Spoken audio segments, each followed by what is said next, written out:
میوانێکم لەگەڵا من لەگەڵ بەڕێزیان لەسرم بابەتە قسە دەکەم لە بەغداوە بەڕێز یادگار مەحموود ئەنجامی ئەنجومەنی نوێنەرانی عراق لەگەڵم دەبێت من لەوان دەپرسم کە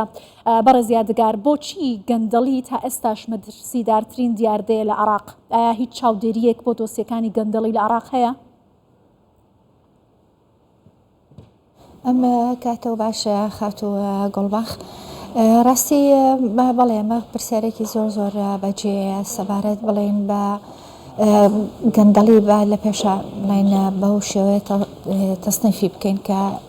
تەسنیف بڵێن گەندەڵی مالیە.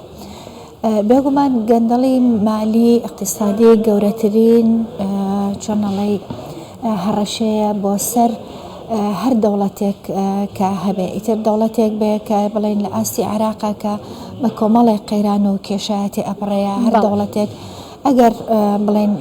ئەو قەیران و ئەزمانەی نەبێت کە عێراق دووچارەتی بەڵام بەداخەوانێ ئەو مەترسیەی کە هەیە لەسەر دەوڵەتی عێراقیەتە من زمنی چۆنەڵی هەموو ئەو قەیرانانەی ترانێ بەڵام کێشەکە لەوایە یا ئەوە تا ئەبێ بپرسین کە ئایا بۆ ئەم گەندەڵیە بەو قەبارە و بەو ئاستە گەورەیە هەیە ئایا ئەگەڕێتەوانێ بۆ چۆنەڵێ مەنزومەی ئیداری ئەم دەوڵەتی عێراق یا ئایا پەیوەندی هەیە بەسەر هەموو ئەو دۆخە سیاسیەوەی کە ئێستا عێراق بڵێن تیاتی ئەپەڕێت بە تایبەتی بڵێن لە ڕێجیۆپۆلیتیکی عێراقەوانێ ئێمە ئاماژەی پێبین هەر لەسەر بڵێن ئەو بابەتەش دەرە دەنگ زۆرە ببوورە ئێمە ئەوێ باس لە بۆنی میلیشیا بکەین لە هەر وڵاتێکە کاتێک کە میلیشیا هەبوو لە دەرەوەی دەسەڵاتی چۆنەڵێ سەرۆکی هێزە چەکداریەکان فەرماندەی هێزە چەکداریەکان بوو لە دەرەوەی مەنزومە و مؤسساتی بڵێن حکومی بوو بەتاکید دەبێت چاوەڕوانی ئەوە بکەیت کە زۆر زەحمەت ئەبێت کە ئەم کێشەی گەندەڵی ئەم زۆر باشە بەڕێز یادگار ئاماژەت بە هۆکارەکان کرد بەڵام دەگوترێت یەکێک لەو مەرجەسەرەکیانە بۆ بنبڕکردن یانە هێشتنی گەندەڵی ویستی سیاسیە ئایا ویستی سیاسی لە عراق بۆ چارەسەرکردنی ئەم پرسە هەیە؟ خۆی ڕاستیەکەی من هەروەکو ئاماژەم پێەیە هەر ئێمە دەبێت لە هۆکارەکانی بوونی گەندەڵی کە چەند هۆکارێکەیە کەواکە گەندەڵی لە عێراقا بەمە ئاستە بێ بەڵام لە هەمان کاتیشە ئێمە ئەوە دەخوێنینەوانێ کە دەبێت سەیری جوودی بڵێنە حکوومەتی عێراقی بکەین کە چەند هەنگاوی ناوە بۆ بنبڕکردنی ئەمە کێشەیە بەڵام بەداخەوانێ هەموو ئەو چارەسەرانەی کە هەنێک لەو چارەسەرانە یا چۆنەڵی هەوڵدانێک بۆ بنبڕکردنی ئەو فەسادە مالیە بەڕێزی شێتە ئاماژێت پێەیە ئەوەیە مەجلیسی ئالای بڵێ مکافحەی فەساد دانراوە لیژنەی نەزەها هەیە ئەو دوای ئەوە لیژنەی چاودێری دارایی هەیە بۆ هەروەها لیژنەی نیابی هەیە لیژنەی نەزاهەیە نیابی هەیە ماوەیەکیش لەمەوە پێش وابزانم 1-2 ساڵ لەمەوە پێش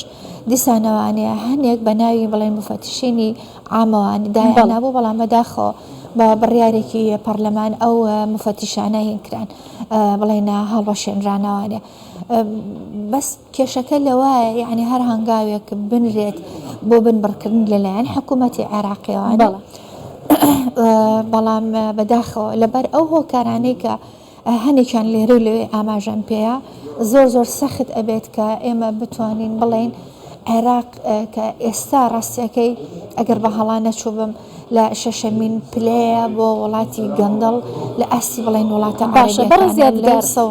دەگوترێت کە سیاسیەکانی عێراق نابێرن دەست بۆ چارەسەری دۆسیەی گەندەڵی لە عێراق ببەن بەڕێزی شتوتە چارەسەرکردنەکەی ئەستەمە ڕێگریەکانی بەردەم ئەم پرسە چییە؟ کێ ناهێڵێت کەم بابەتە چارەسەر بکرێت یا خودی سیاسیەکانیش لەم پرسەوە تێوەگلاون؟ خۆی ڕاستەکەی ئێمە دەبێت باس لە بڵێن دەوڵەتی قوڵ بکەین باس لەو میلیشیانە بکەین کە لە دەرەوەی موسساتی و بڵێنە مەنزومەی ئەمە دەوڵەتن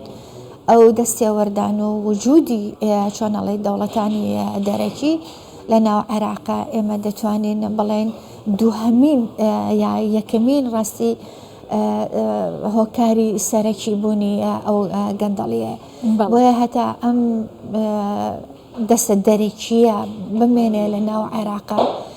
کە زۆر بڵێن ئەم دەستە زۆر درێژ بۆتەوانێ بۆ ناو هەموو مؤسساتی و سیاسەتی ئەم دەوڵەتە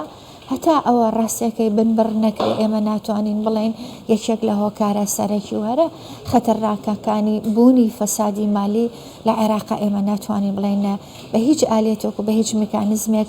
سەرڕای هەموو ئەو هەوڵانەی کە حکوومەتی عێراقی دەیدا بنبڕ بکرێت. کەواتە عێراق دەسەڵاتی بەسەر دامەزراوەکانی خۆی دانەماوە دادگاکان لەم بارەدا ناتوانن بڕیاری یەکلاکەرەوە بدەن چاودێری لەسەر دامەزراوەکانی حکوومەت نییە ئەی چۆنم پرسە چارەسەر بکرێت.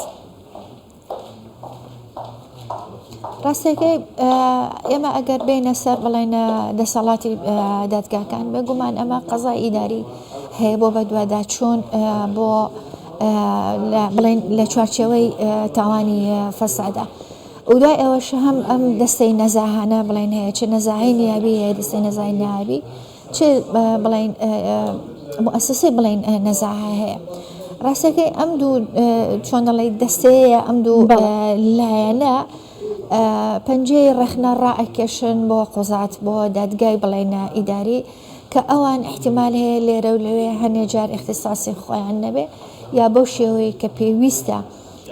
بە دوواداچوون بکرێت بۆ ئەوە کەیسانە لە ئاستی تحقیقا بڵێن بێگومان ئەمان کارەکانیان بە شێوەیەک ناکرێت کە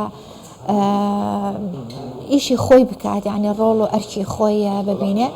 لە بەرامبەریشە بێگومان بڵێن دادگا ئیداریەکان کە مختصن بۆەوە بابەتەوانێ ڕووی ڕێخنەیان بڵێن دەکەنە هەموو ئەو میکانیزمانی کە دانراوە بۆ بنبڕکردنی بڵێن فەسادیە بە گشتداچوونەوەی بڵێن دیاردەی فەسادە. بەڵێ بەڕێز یادگار مەحموود ئەندامی ئەنجومەنی نوێنەرانی عێراق زۆر سپاس لە بەغداوە لەگەڵمان بووی.